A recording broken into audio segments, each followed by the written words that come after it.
High Spirits by Robertson Davies, read by Christopher Plummer, with an introduction by the author.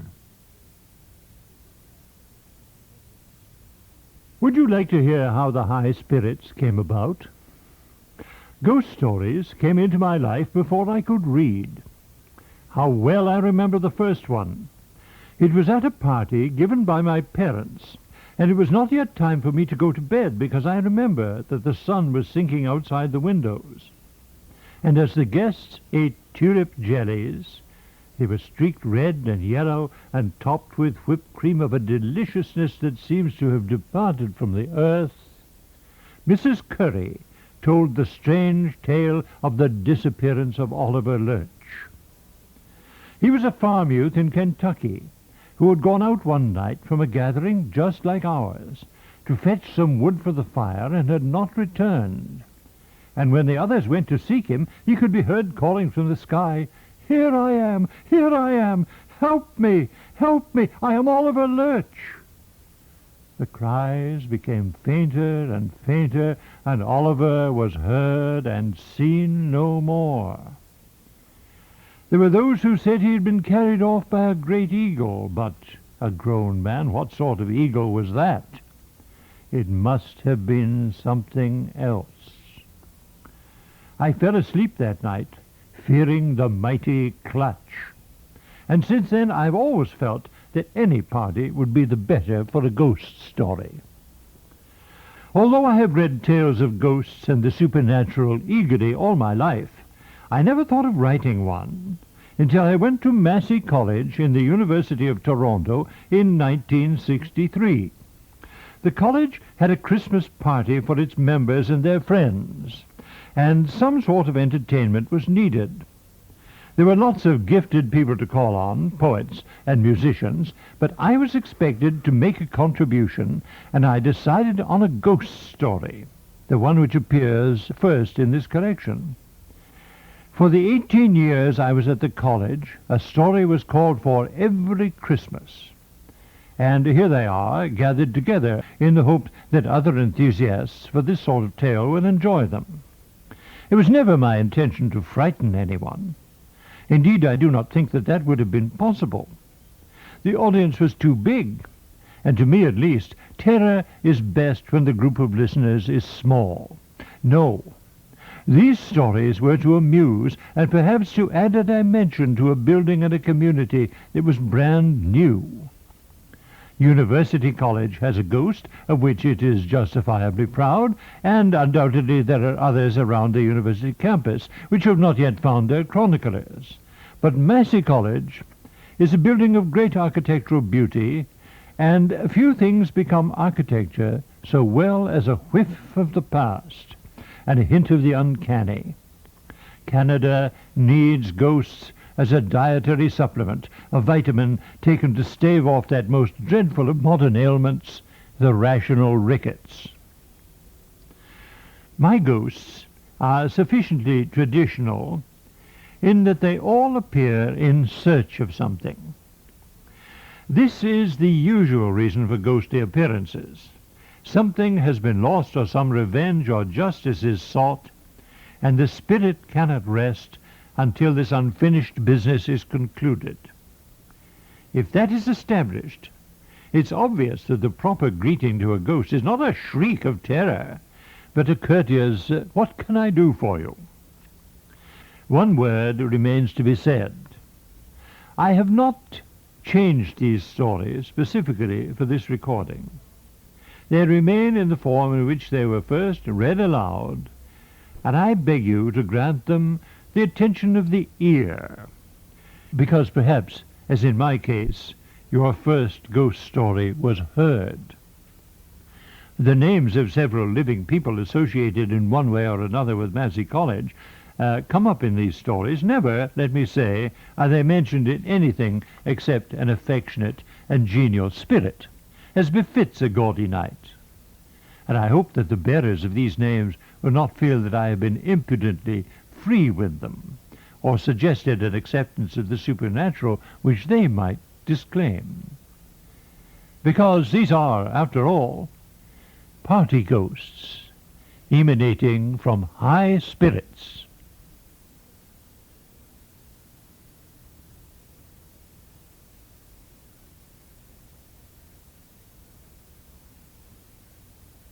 Revelation from a Smoky Fire. At the outset of a personal ghost story, it is accepted practice to say that one is the least fanciful person in the world, that one has not a nerve in one's body, doesn't believe in ghosts, and can't understand how it happened. I am therefore at a disadvantage, for I am a more than ordinarily fanciful person. I am extremely nervous. I don't find anything intrinsically improbable in the notion of a ghost, and I have a pretty shrewd idea how it happened. Therefore, I am more likely to distress myself than to alarm you by what I'm going to recount. I know that in the ghost controversy you are all overwhelmingly of the anti-ghost party, but I can assure you that I found it a disquieting experience. The fire in my study smokes. It is not merely that the bursar buys green wood. Something is amiss with the chimney. Sometimes it smokes so much that I feel like those Jesuit missionaries who used to fling themselves on the floor in the long houses of the Canadian Indians, because only within 6 inches of the floor could one breathe the air without tearing the lungs.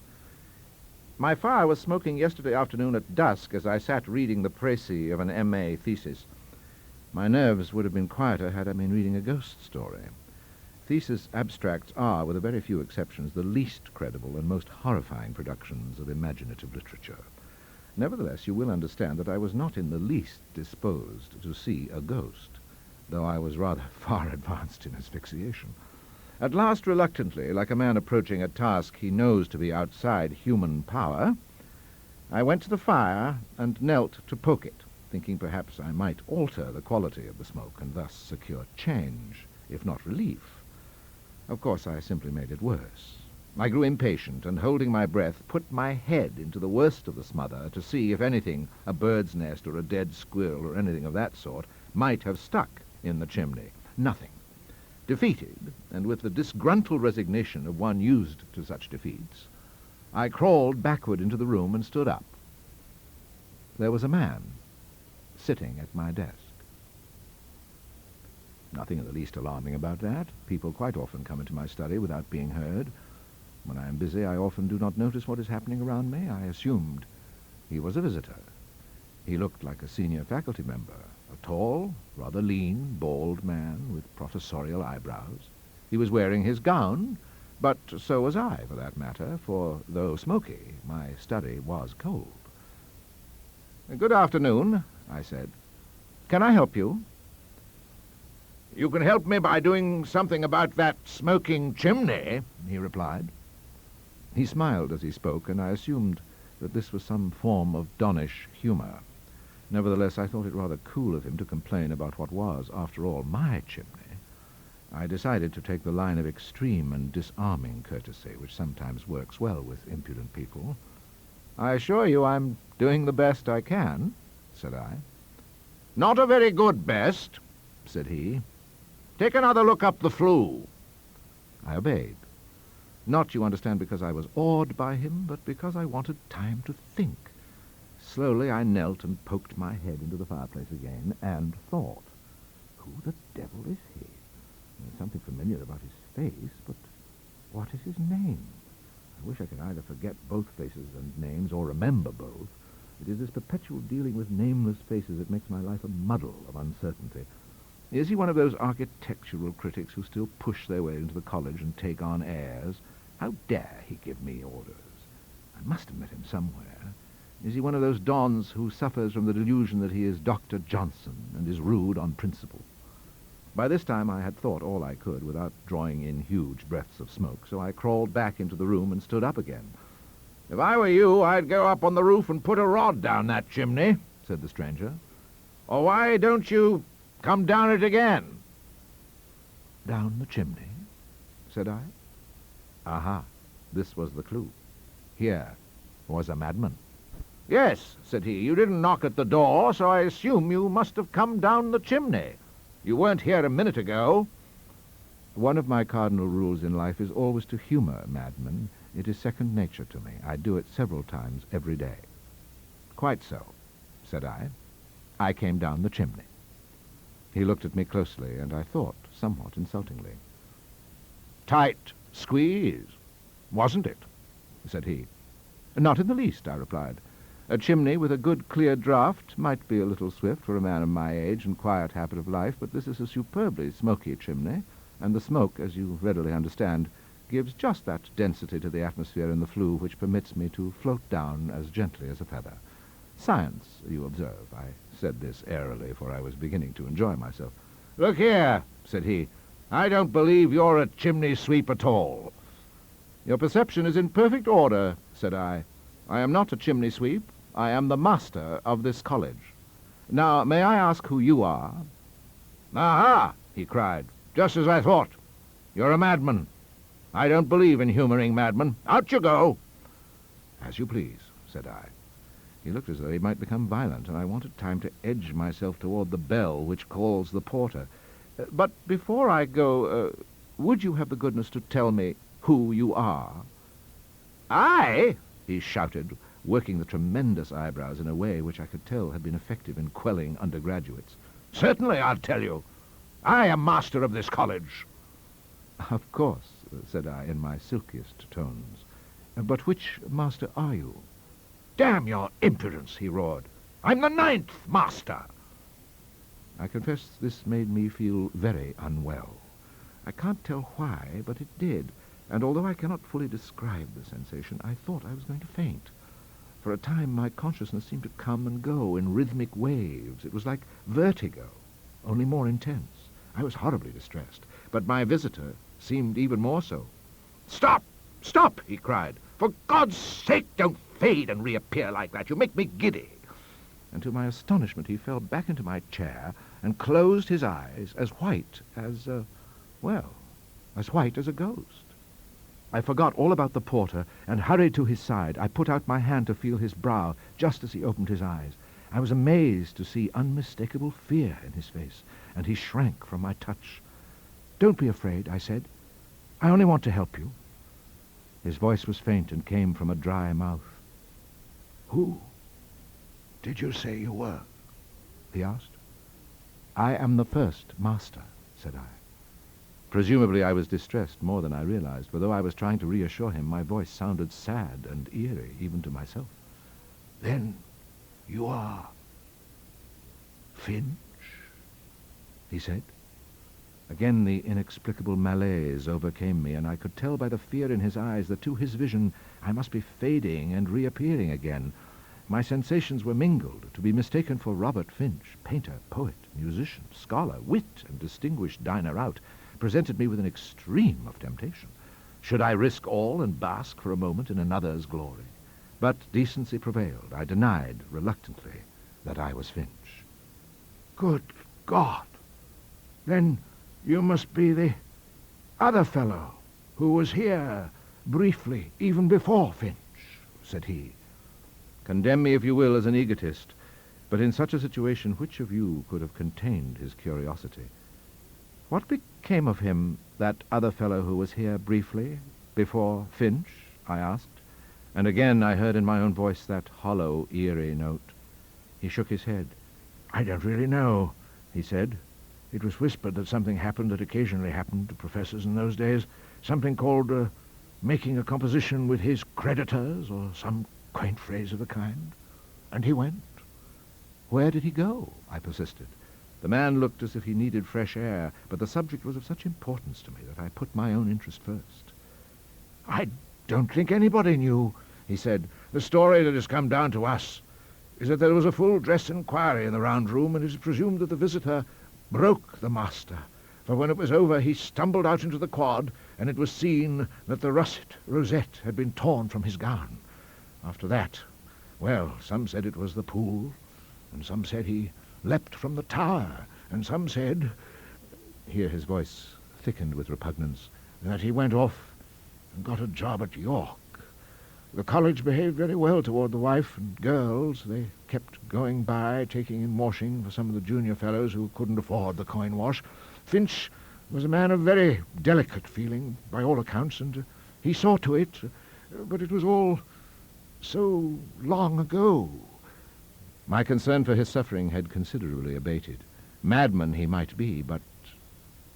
How long ago? I asked. Oh, a century, at least, said he. Oh, let's see, this is Christmas, 2063. Oh, yes, a full century. A century and 9 masters, said I. And again that dreadful sensation like going down too rapidly in an elevator. Oh, a distinguished group, said he with complacency. Let's see, before me, I'm in my 4th year now.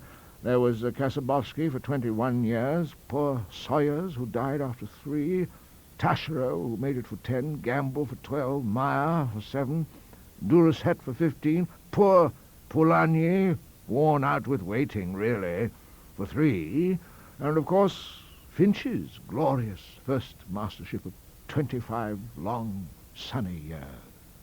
Yes, 9 masters, from the beginning. I knew I was dealing with a madman. I knew that I was behaving foolishly, but I couldn't help myself. 9, you idiot! I shouted. 10! 10! 10! I was first master! I stopped, shocked at what I had said, and hurried to change the dreadful word. I am first master! I screamed. I suppose I must have looked dreadful, waving my arms and shouting, for he shrank back into my chair and covered his face with his hands. But I could hear him muttering, "It isn't true," he was whispering to himself. "Reason and science, everything I have lived by, are against it. I'm not seeing a ghost. I utterly deny that I am seeing a ghost." These words affected me dreadfully. I felt as though every fibre and bone of my body were melting into something insubstantial, and my control of myself deserted me utterly. "Ghost!" I screamed. "Ghost yourself! Ghost yourself!" But even as I protested, a fearful sickness of doubt was mounting to my heart. I needed help, not for the madman in my chair, but for myself. I pushed the bell for the porter. That way lay sanity. An old army man would know what to do. The porter came faster than I could have hoped. But what a porter! 6'4", of ex-naval man, a bosun if I ever saw one. He went at once to the figure in my chair. "I heard you shouting, sir," said he. "Anything I can do?" "Get rid of that thing there by the fireplace," said the impostor, pointing toward me, but keeping his eyes closed. "Nothing there, sir," said the porter. "Better let me help you out into the air, sir. Terrible smoky fire you have today." Nothing there. The words struck me like a heavy blow, and I swooned. How long it was I do not know, but some time later I was aroused to find Mr. McCracken helping me to my feet. "Better let me help you out into the air, sir," he said. "Terrible smoky fire you have today." "Yes," I said. "We must ask the bursar for some seasoned wood."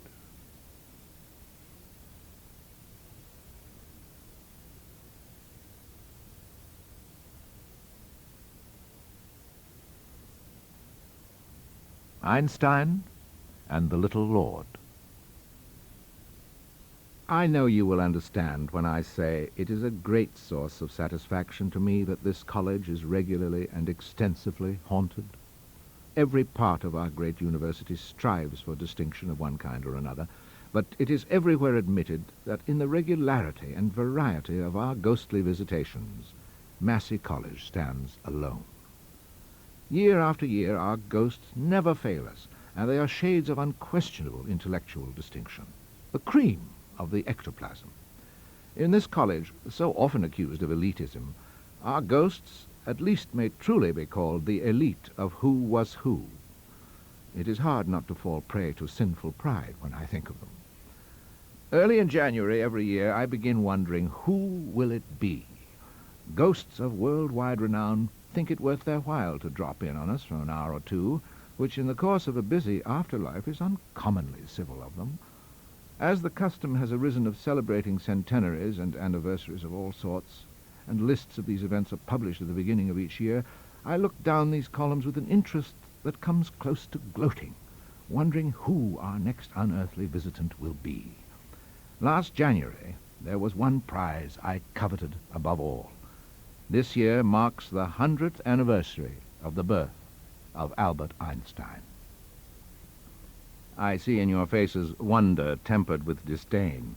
What does he think he would have to say to Einstein? That is the question I read in your eyes. Ah, but you see, my experience with ghosts has taught me that it is unnecessary to talk to them. Their concern is to talk to you. They have no time for chit-chat.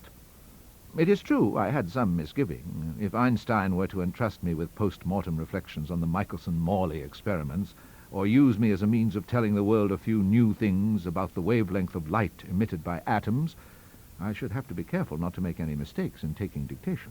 But on the whole, I was confident. Only let Einstein come. I would find a way of coping with him. But he didn't come. I waited. I waited. By the beginning of December, I began to grow anxious. Had ridiculous pride led me into absurd expectation? Had the other world decided to humble me, to condemn the college to a ghostless year? Of course, I thought it is not to me, but to the college that the mighty spectres come, and the college has in no way offended. So I waited, as well as I could, for one long December week, and just a week ago tonight, my vigil was rewarded. Einstein came. He came unexpectedly, as they always do. It was the night of our Christmas dance, and as some of you know, that is an affair that not merely raises the roof, but rouses the dead. I had stepped out into the quadrangle to rest my ears. Nevertheless, the music was still very loud, and I was not surprised to hear a quiet, slightly foreign voice say from behind me, "Not quite my sort of thing." I turned, and there he was, impossible to mistake. The stout, unremarkable figure, the lamentable clothes, and the large, splendid, melancholy head. He was smoking a pipe, slowly, as a good pipe smoker does, emitting tiny puffs of fragrance with audible popping of the lips. "You have come," I said. "Oh, I always meant to come," said he. "But I left you till near the end of my centennial year, when I knew I should be tired. Because of your rules, you know." What rules, I wondered? But not for long. He meant our rules about college guests. Our unbreakable rule is that no guest may be asked for a favor, and that any informal opinions expressed by a guest must be regarded as confidential. Einstein had come to us to escape the publicity that pursues an eminent ghost. He wanted a rest, and I knew what sort of rest he had in mind. Underneath his arm was a violin. He jerked his head toward the sound of music from the dance, and in a friendly fashion he said, "Come on, we can do better than that." Quite how I followed him I do not remember, but in no time I was in the large room in the basement of my house where the piano lives. I say it lives there because I dare not say I keep it there. I am somewhat in awe of it. You see, I have played the piano all my life without ever having gained any proficiency whatever. Untold gold was spent on my musical education, but I remain a hopeless fumbler. I am perhaps the only man in musical history to play the piano with a stammer. Nevertheless, I play.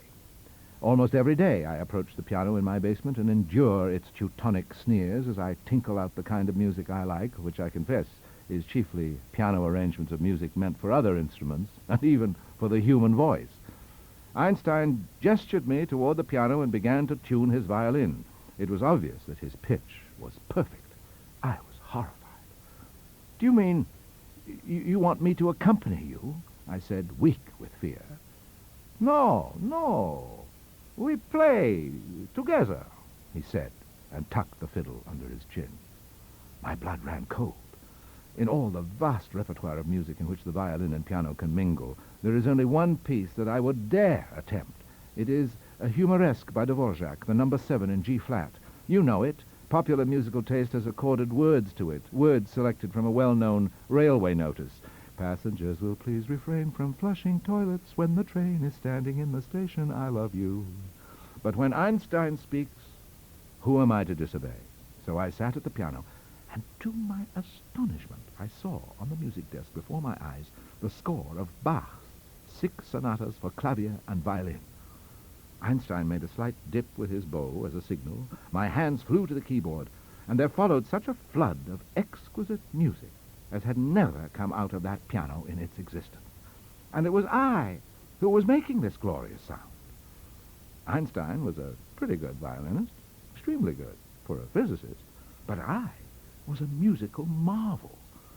Little by little I took possession of this totally unaccustomed skill. Pride surged through me. I began to refine upon my playing and to do things properly, which Glenn Gould would probably have foozled. I was like a man transformed, endowed with the power to play music as I had imagined it. Then it happened. There was a sudden discord in the bass end of the piano, and I saw that a gigantic dog had brought its great head down on the keyboard with a crash. Einstein stopped. I stopped.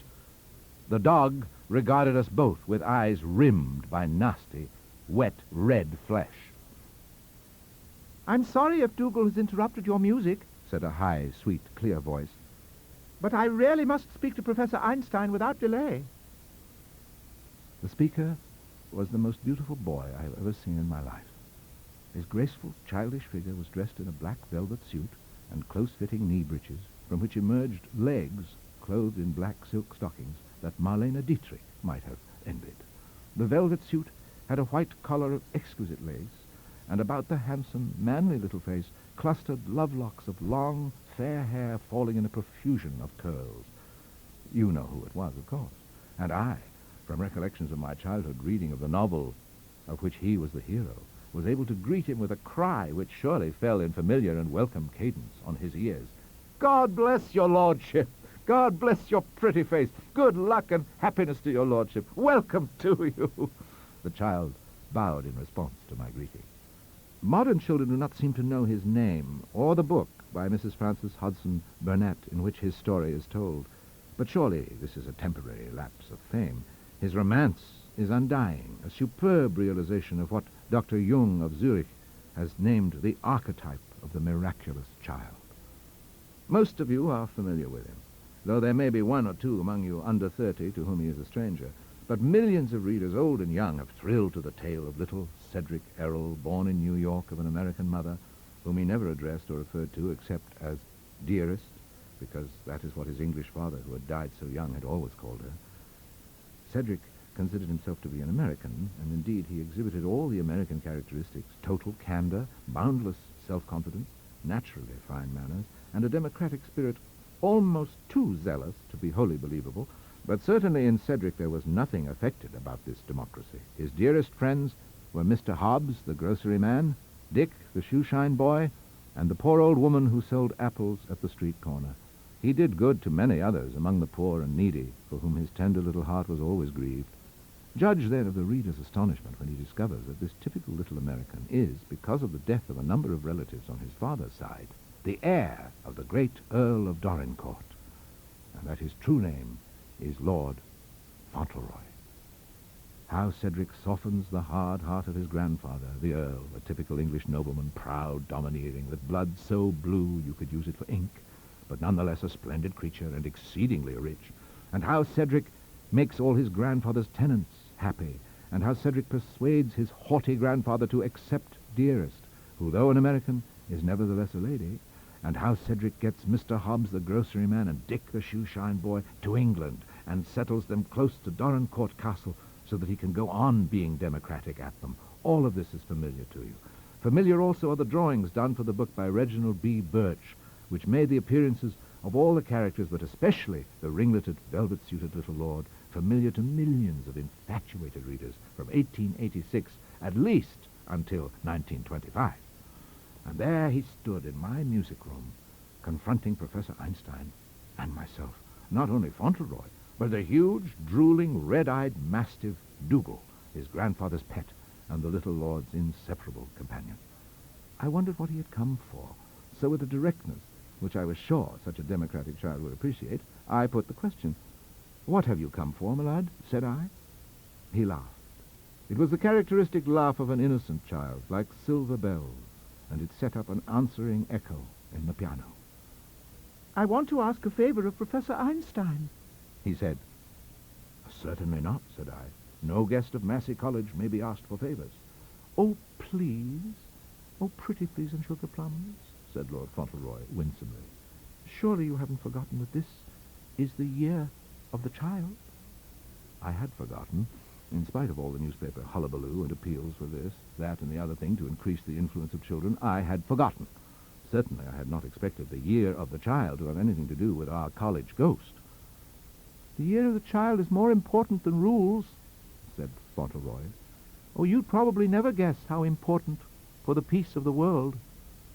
You know, don't you, that some dear kind people are trying to establish a children's Bill of Rights? I admitted that I had heard something of the sort. Einstein didn't bother to answer. He was regarding little Lord Fauntleroy with big, sad eyes, the expression of which I could read. It was an expression of great weariness mingled with a noble compassion. It was also the expression of an influential person confronted with a remorseless beggar. That is why I have come for advice to Professor Einstein, the author of Why War, said the beautiful boy. The best of us want a sensible Bill of Rights. You know the sort of thing.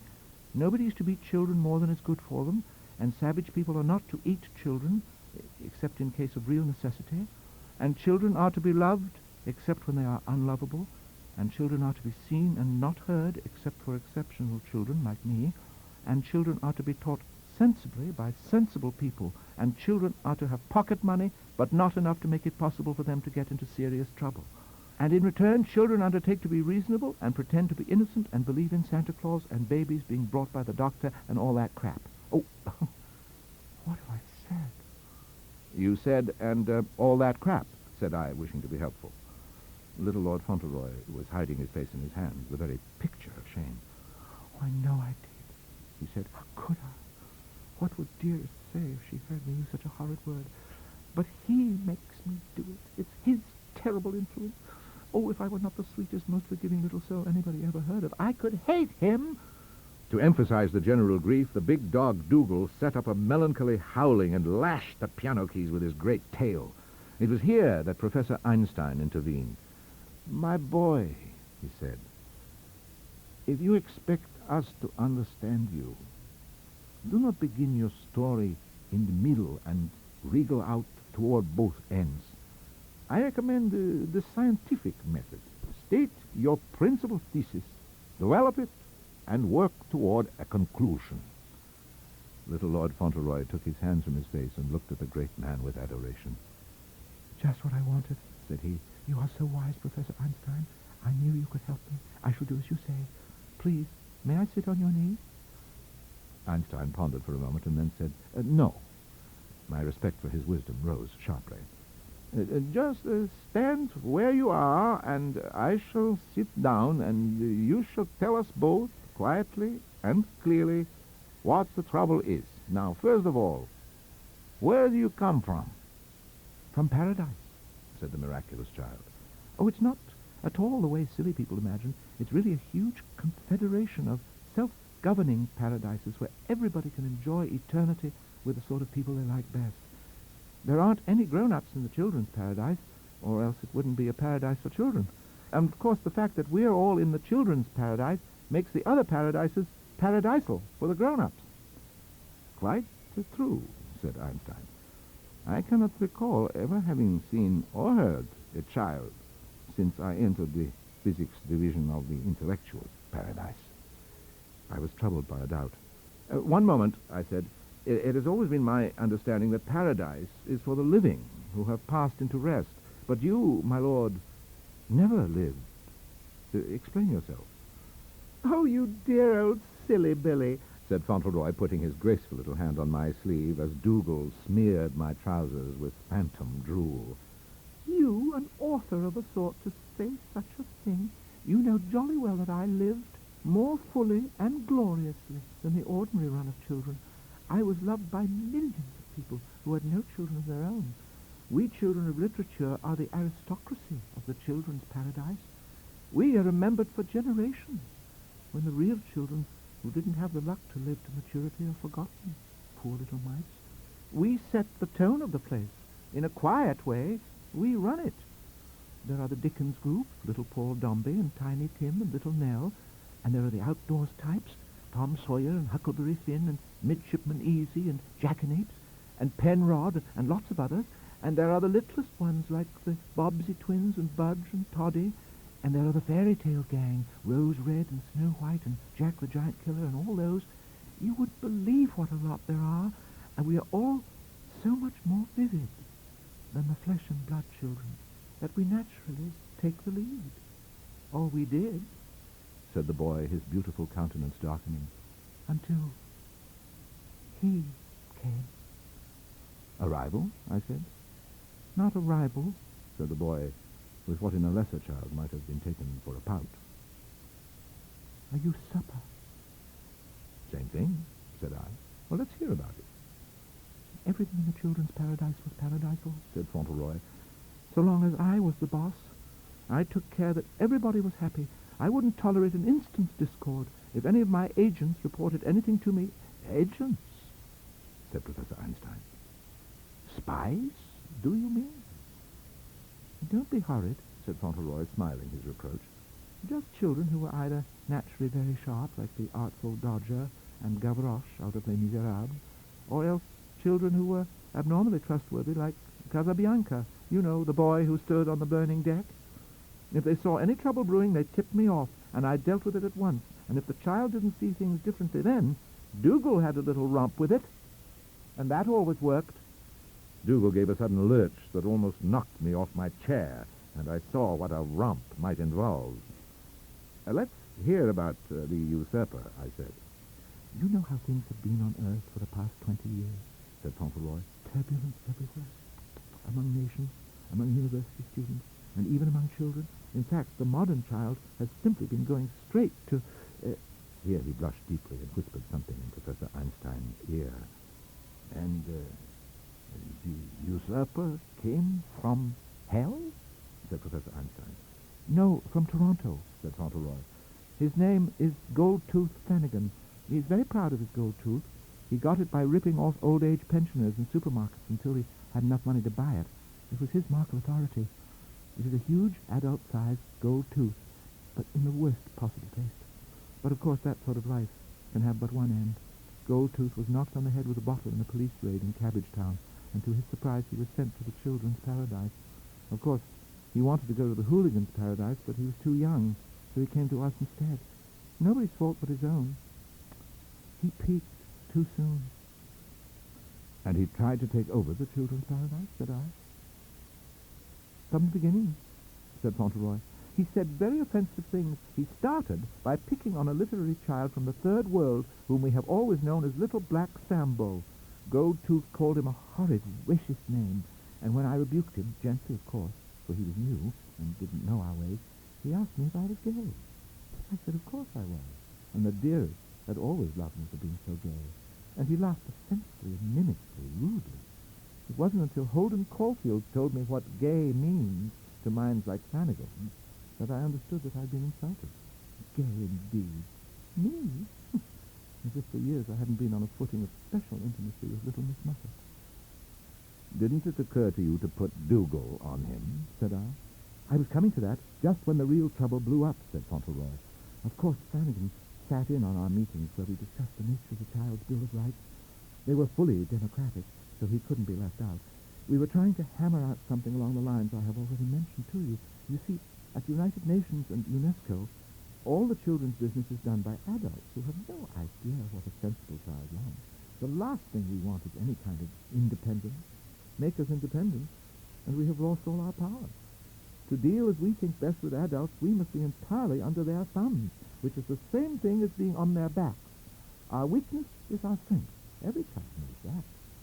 This child is wise beyond 6 years, said Einstein. Indeed I am, said little Lord Fauntleroy. But Gold-Tooth Flanagan simply didn't know his business as a child. He was agitating for a Bill of Rights that would allow children to vote at the age of 3 and get liquor and dope and sue their parents for failure to bring them up properly and ensure that when couples divorced, all the assets were placed in the hands of their children. Such crazy stuff as you never heard of. that would have robbed children of all their real power and loaded them down with a lot of hard work and financial responsibility. So it came to a showdown. Don't tell me Gold-Tooth Flanagan won, said I. Well, for the present, it was a draw, said Fauntleroy. You see, the meetings became more and more unruly, and finally Gold-Tooth called Christopher Robin a mother. At first I didn't think anything of that, because to me a mother means dearest. But a Greek boy out of Aesop's fables was sitting on the platform near me, and he whispered that it was a very offensive expression and meant somebody called Oedipus. So I asked Gold-Tooth to explain himself, and to the horror of everybody he did. Christopher Robin cried, and Alice from Wonderland hit Gold-Tooth with a croquet mallet. And when order was restored, I had to speak very sharply to Gold-Tooth, and he challenged me to a fight. I said I would fight him if Dougal were allowed to be the referee, but he wouldn't have that, and it looked for a moment as if things were going to be very uneven, until Huck Finn slipped something into my right hand, which he said would help, and I very cleverly hit Gold-Tooth when he wasn't looking, and he fell down. But he jumped right up again and shouted, "Foul!" And when I looked at my hand, I saw that Huck had put a horseshoe in it. And then Gold-Tooth attacked me unfairly and without warning, and fought in a way that was utterly un-American and even un-English. And when it was all over, I thought he was gone. Here the beautiful child faltered and broke into bitter sobs. Professor Einstein and I exchanged glances. The same thing was in both our minds. With a gentle hand, the great scientist reached out towards the golden curls and removed what was all too plainly a wig. The head beneath had been snapped bald. Little Lord Fauntleroy, at the hands of the unspeakable Gold-Tooth Flanagan, had suffered the fate of Flanagan. Have you tried rubbing it with white of egg? The great man asked. Or perhaps a top dressing of organic fertilizer, said I. It will take months to grow to its full length, said Fauntleroy, and we have no time, unless the horrible plan for a children's Bill of Rights with which Gold-Tooth Flanagan is at this very moment interpenetrating the brain cells of the Assembly at the UN is thwarted. Society, as we have known it, must collapse. Children will rule. Can you imagine what that will lead to? I'm not sure that children would do worse with the world than their elders have done, said Professor Einstein. That would depend on what children, said I. Take the advice of a man steeped in literature and legend. This is war in heaven, and instead of a defeat in which Gold-Tooth Flanagan is cast down into the pit to howl in torment with all his evil followers, he has achieved dominance. Indeed he has, said Fauntleroy. He's strutting around the children's paradise, flashing his gold tooth and wearing my hair. I see that you are right, said Professor Einstein. Like many childless people, I tend to have an extravagantly high opinion of children. You must reread King Lear, said I. I shall do so, said he. But meanwhile, my child, do not lose heart. I shall go to the United Nations Assembly, where I still have some spiritual influence, and do what I can. The face of little Lord Fauntleroy was suffused with a flush of rapture. He rushed to the great man and covered his face with kisses, while Dougal licked Einstein's violin with his huge tongue, making it disagreeably wet. Meanwhile, to be on the safe side, you might try this, said I, taking a small black bottle from beneath the top of the piano. Oh, you dear old soul, said the wondrous child, his eyes filling with tears.